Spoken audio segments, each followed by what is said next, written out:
بسم الله الرحمن الرحيم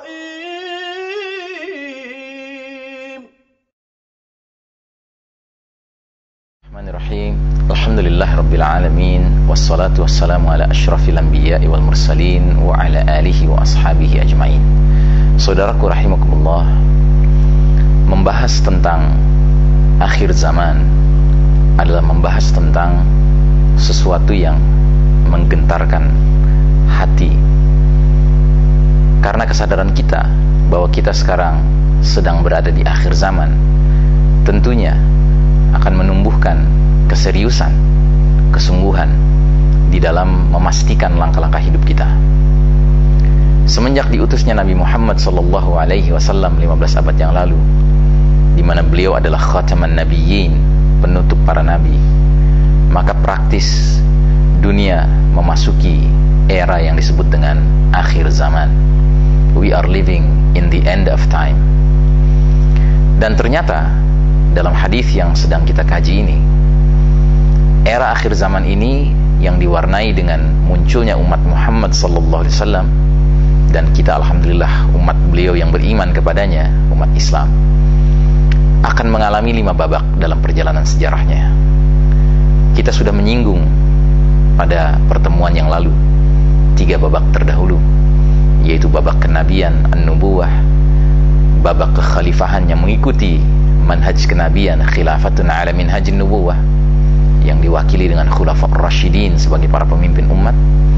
Kemudian babak ketiga, mulkan aadhan, era para penguasa yang menggigit, yang diwakili oleh jatuh bangunnya kerajaan-kerajaan Islam. Dan ada 3 yang besar, yaitu Daulat Bani Umayyah, Daulat Bani Abbasiyah, dan Kesultanan Utsmani Turki. Maka kali ini kita akan sedikit mengelaborate, memperdalam kajian mengenai babak keempat. Saudaraku rahimakumullah, babak keempat adalah babak yang sedang kita alami sekarang ini. Babak keempat adalah era mulkan jabariyan, raja-raja yang memaksakan kehendak, dan itu berarti mengabaikan kehendak Allah dan Rasulnya. Semenjak runtuhnya khilafah Islamiyah yang terakhir pada tahun 1924 atau 1342 Hijriah, 80-an tahun yang lalu, maka umat Islam memasuki babak keempat, babak mulkan jabariyan. Dan babak ini adalah babak yang bisa dikatakan sebagai era paling kelam dalam sejarah Islam, the darkest ages of the Islamic history.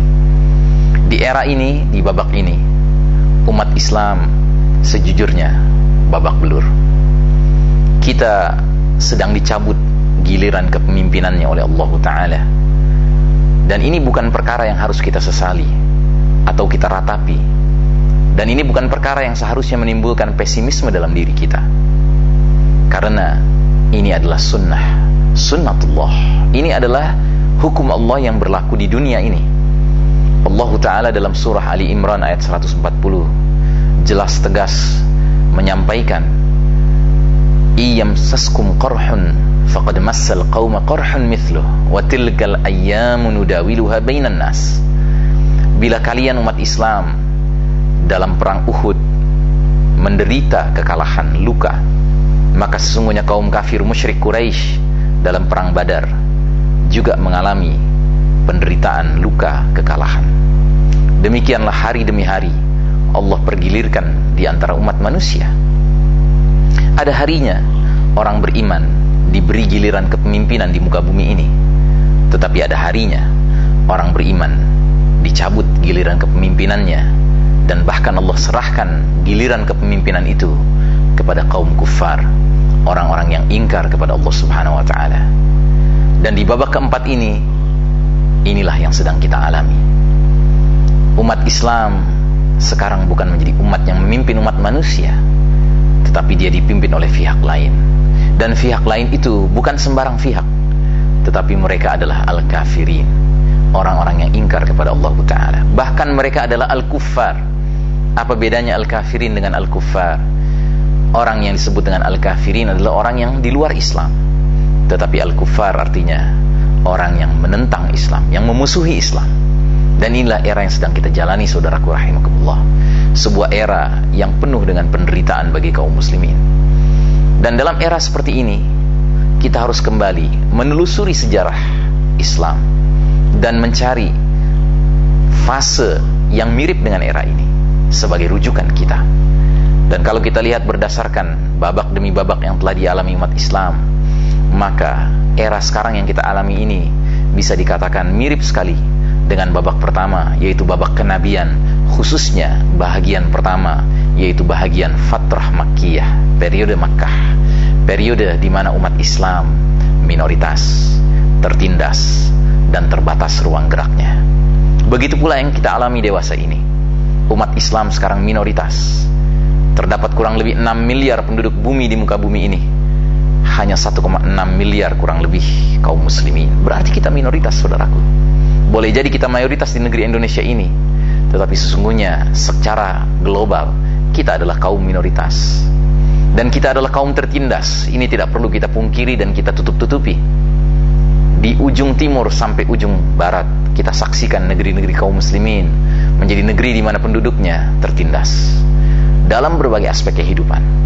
Ada negeri kaum muslimin yang jelas-jelas mengalami penindasan secara fisik, tetapi ada pula yang tertindas mungkin secara non-fisik, tetapi jelas di berbagai bidang politik, ekonomi, sosial, budaya mereka tertindas dan mereka terbatas ruang geraknya. Mereka tidak boleh menampilkan Islam dengan segenap kelengkapan syumuliyahnya, comprehensiveness-nya. Nah, maka saudaraku rahimakumullah, kesadaran kita hidup di babak keempat, babak di mana kita babak belur, seharusnya menumbuhkan suatu sikap mental yang mirip dengan sikap mental para sahabat radhiyallahu anhum ajmain tatkala mereka berjuang di bawah kepemimpinan Nabi Muhammad sallallahu alaihi wasallam di periode Makkah. Bagaimana mereka berjuang? Setidak-tidaknya ada 3 kriteria perjuangan mereka. Penuh dengan kesabaran, 1, as-sabru. Yang kedua, penuh dengan al-istiqamah, konsistensi. Dan yang ketiga, tafa'ul, optimisme. Mereka optimis bahwa setelah hijrah mereka akan menyaksikan perubahan minat zulumati ilan nur. Begitu pula dengan kita, saudaraku. Kita harus mempersiapkan diri dewasa ini di babak keempat ini untuk menyambut era hijrah. Hijrah min zulumatil jahiliyah ila nuril Islam. Hijrah dari kegelapan jahiliyah, era babak keempat ini, menuju cahaya Islam. Babak kelima, tegaknya khilafatun ala minhajin nubuwah. Bagaimana proses itu akan terjadi? Kita akan bahas pada pertemuan selanjutnya. Sampai jumpa, saudaraku. Assalamualaikum warahmatullahi wabarakatuh.